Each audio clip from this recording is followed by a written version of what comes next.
Well, thank you, Rashenda, for inviting me to be part of this. And before I launch into my comments, I just want to say that a long time ago, I was a Methodist myself.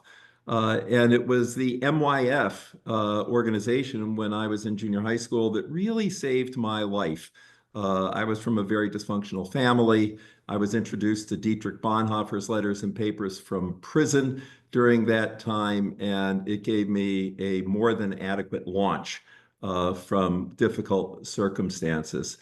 Now, I've been asked to speak about divestment from fossil fuel companies as a theological, moral, and practical aspect, and I want to begin by providing 6 responses to the question, why divest?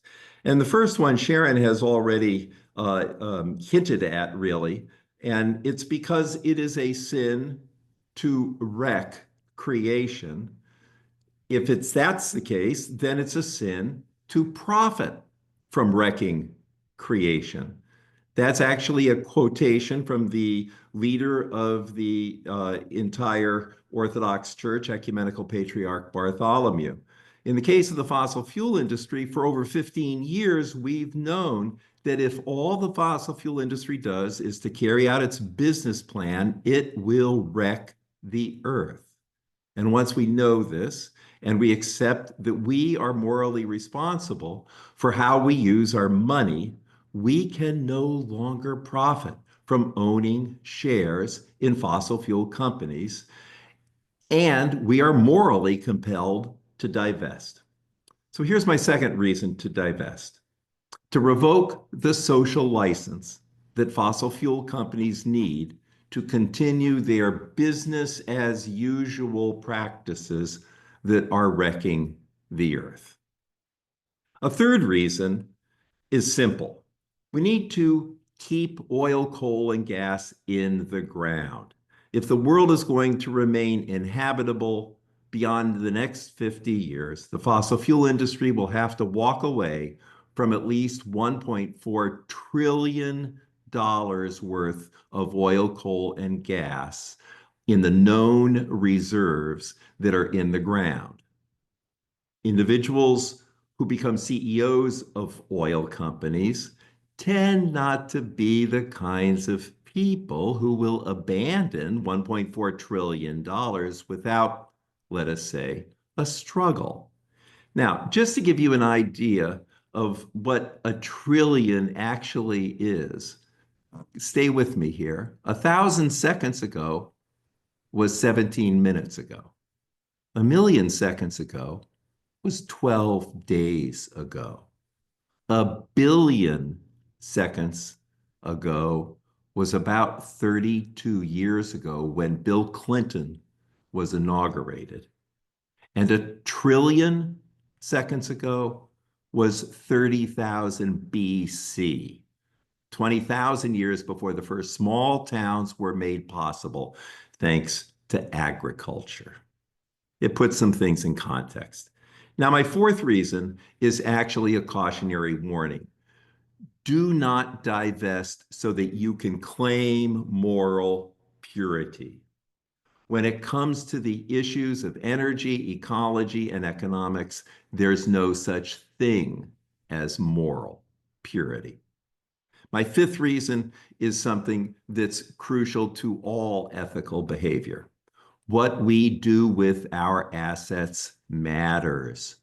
All of our assets. We need to examine all our assets so that we can use all of them to amplify the witness God is calling us to make with the time we have been given. Here's what I consider to be our assets: your voice, your body, your circle of influence and friends, our legal system, your financial assets, and your time, your career, or what we might call our vocation. And then the sixth reason is this: because for 50 years, fossil fuel companies have lied in order to keep making unimaginable profits for their shareholders. As early as the 1960s, the American Petroleum Institute knew that carbon dioxide produced by burning fossil fuels deserved as much concern as the smog and soot that had commanded attention for decades. In 1975, fossil fuel companies hired the best climate scientists in the world. As early as 1977, those scientists told the board of Exxon that climate change is caused by humans burning fossil fuel. It's getting worse. And while the oceans are absorbing most of that excess CO2, that will not continue indefinitely. As far back as 1977, the oil companies predicted exactly the global warming impacts we see today.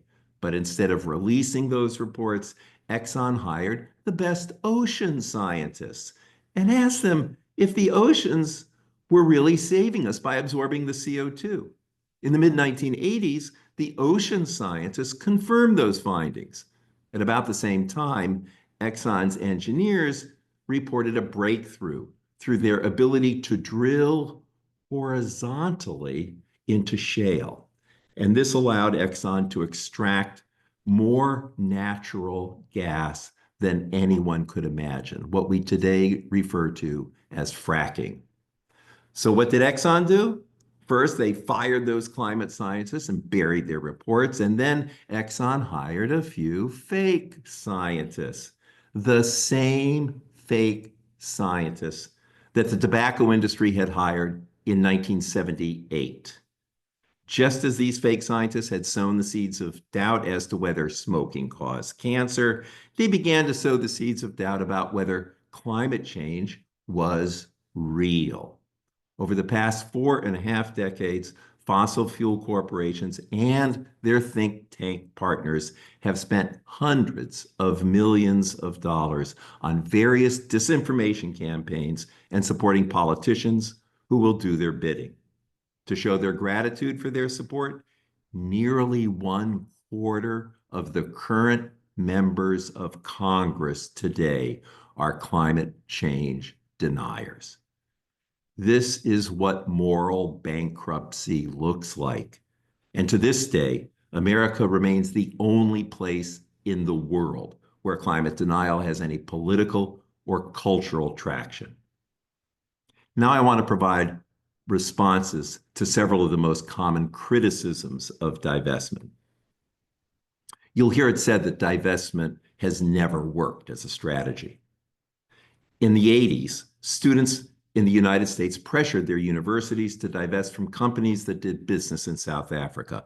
155 campuses, 26 state governments, 22 countries, and 90 cities listened to those students and divested, directly contributing to the fall of the apartheid government. Some argue that because fossil fuels built our modern economies, fossil fuel is therefore essential to developing the third world and ending poverty. This could not be further from the truth. The IPCC has been at pains to point out that people who are socially, economically, culturally, politically, institutionally, or otherwise marginalized are especially vulnerable to climate change.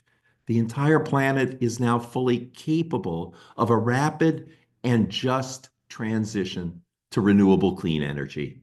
Not only that, we already have all the technology we need to make the transition. All we lack is the will to do so.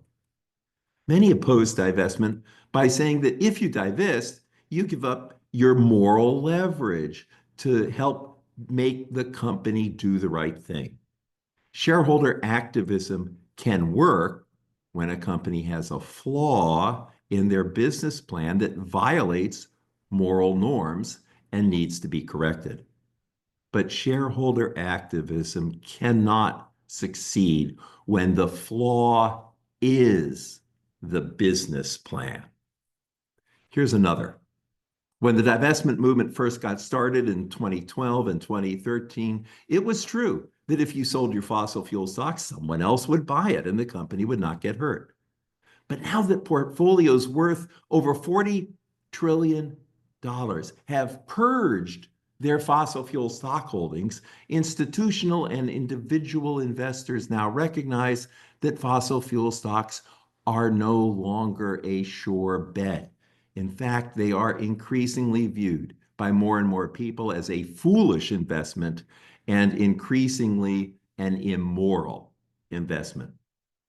You'll hear it said that the stocks I or my church owns are only a tiny portion of all that company stocks. But when you divest your meager holdings, your action is joined by the action of thousands of institutions and tens of thousands of individuals. Some financial managers still say that you can't have a balanced portfolio without holding fossil fuel stocks. This is no longer true. There are countless mutual funds that offer a balanced portfolio free of fossil fuel stocks.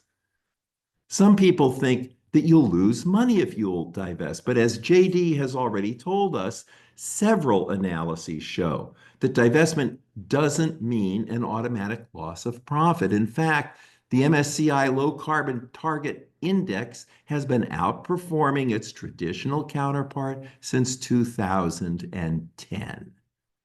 I'll end by returning to the quote from the worldwide leader of the Orthodox Church, Ecumenical Patriarch Bartholomew. Why divest from fossil fuels? Because it's a sin to wreck creation. And if it's a sin to wreck creation, it's a sin to profit from wrecking creation. Thank you. Can I get amen?